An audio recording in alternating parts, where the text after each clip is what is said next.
pas bon de menacer encore les prestataires de soins.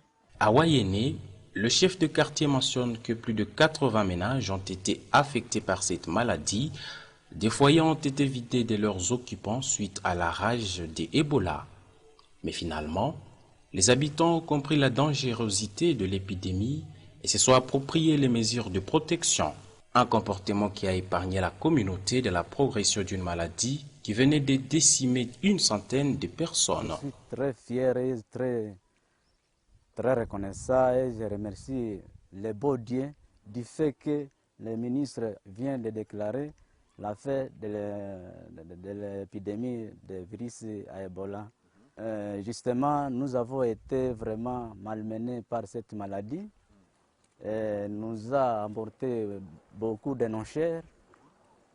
En fait, je ne peux pas dire que, en tout cas, cette maladie nous a fait du bon, mais en tout cas, pour cette maladie, j'ai un mauvais souvenir, puisque nous avons été menacés par la maladie et nous avons été menacés par la population, disant comme quoi peut-être que ce sont les autorités, les médecins et tout le monde qui parlait à cette maladie, il était vraiment un ennemi de la population. Le chef de quartier salue l'engagement des prestataires de la santé.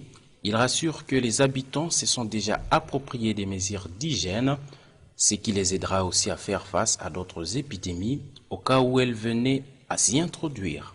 Vice Salou Angèle depuis Wayene pour Moto TV. L'école à la radio. Vous avez la joie d'apprendre? Le syndicat des enseignants du Congo Sieko Butembo critique la stratégie du gouvernement consistant à combler la suspension de cours dans les établissements par un enseignement en distance via la radio et la télévision. Le secrétaire permanent du Sieko Butembo, Mutumwa Irénée, estime que la technique adoptée est inadaptée à la réalité du terrain. Il note que certaines contraintes ne permettent pas d'aboutir aux résultats escomptés. Il cite entre autres l'impréparation des parents et de leurs enfants afin de s'approprier l'enseignement en distance. Nous avons d'abord la mauvaise préparation dès le départ parce qu'il aurait fallu que le parent soit préparé suffisamment, mais aussi que les enseignants soient outillés à technique d'enseignement à distance parce que c'est tombé à l'immédiat, alors qu'on n'était pas suffisamment outillé. Il y a aussi la contrainte, je dirais, spatiale. Il y a des zones qui ne sont pas arrosées par des chaînes de radio. Et nous avons trouvé que vraiment les apprenants ne sont pas atteints. Il y a la contrainte de temps. Les moments sélectionnés, souvent, ne sont pas adaptés parce qu'il aurait fallu qu'on émette quand disons les aînés soient aux côtés de cadets pour pouvoir les orienter. Parce que tout le temps, vous allez suivre l'enseignant en train de dire prenez votre stylo, et tracez une ligne au tableau, prenez votre crayon. Alors quand les apprenants sociaux ne sont pas accompagnés par des aînés, c'est difficile. Il y a des familles même où il n'y a même pas d'aînés qui ont franchi les secondaires. Et là, alors, c'est aussi une autre contrainte. Par exemple, chez nous à Butembo, il y a environ plus de 80% des familles sont analphabètes. Et alors, l'assistance des apprenants vraiment est difficile. C'est depuis plus de 2 mois que les apprenants de classe terminale suivent les enseignements sur les stations de radio et les chaînes de télévision pour limiter la propagation de la pandémie du coronavirus. Nous sommes à Katwangambo, connu sous l'appellation de Vuhaha, les proseries à français. Ce centre de santé qui jadis était à la disposition des lépreux est depuis un bon bout de temps ouvert aux soins pour rester des membres de la communauté qui le souhaitent. Et ce, pour des maladies autres que la lèpre. Madame Kaïdo Kanduki Léonie travaille ici comme infirmière titulaire. Elle explique que le dernier cas positif à la lèpre y a été enregistré il y a plus d'1 année et il est déjà pris en charge. Des prouesses que l'infirmière ne s'empêche de louer. Bien avant, le patient venait en retard. D'autres, c'était difficile de trouver le soin. Ils venaient par pression. D'autres encore, accompagnés par des missionnaires. Mais aujourd'hui, les patients viennent volontairement pour la consultation. Cela dit, il existe dans ces habitations des personnes qui jadis souffraient de la lèpre et qui sont guéries.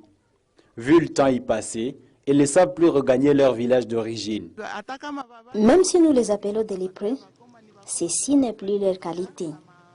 Ils sont qualifiés comme ça car ils ont encore des séquelles ou signes, comme ceux qui avaient perdu les doigts et d'autres parties de leur corps, mais ça signe des lèpres dans les sangs. Le classement mondial de l'OMS des pays encore touchés par la lèpre place la RDC à la 5e position. La lèpre n'est pas une fatalité. Le diagnostic et les traitements sont gratuits dans les centres de santé. La situation de la lèpre en RDC reste encore préoccupante dans 9 provinces sur les 26, avec 3334 nouveaux cas de lèpre dépistés en 2018.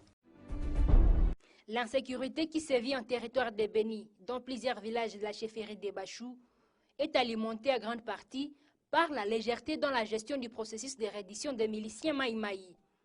N'étant pas satisfaits de leur prise à charge, certains miliciens qui s'étaient déjà rendus ont résolu de regagner la brousse, pense Maître Saïd Ibalikwisha, député provincial élu du territoire de Béni. C'était au cours d'une motion incidentielle dans la plénière de ce mercredi 24 juin à l'Assemblée provinciale du Nord Kivu. Il demande ainsi à l'autorité compétente de prendre ses responsabilités en main.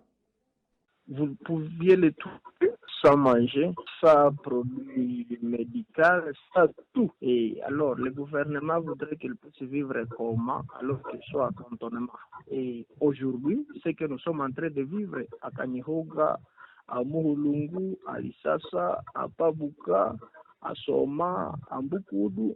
Ce sont les conséquences de cette responsabilité du gouvernement central et du gouvernement provincial qui ne veut pas prendre en charge, qui ne veut pas réaliser les promesses faites à nos jeunes qui avaient l'idée ou alors qui s'étaient mobilisés de vouloir quitter la brousse afin de retourner dans la vie. Mais ce que nous proposons au gouvernement comme solution, c'est de revoir les promesses afin de les réaliser pour l'intérêt de ces jeunes, mais aussi pour l'intérêt de nos populations qui ont besoin de vivre dans la paix et dans la sécurité.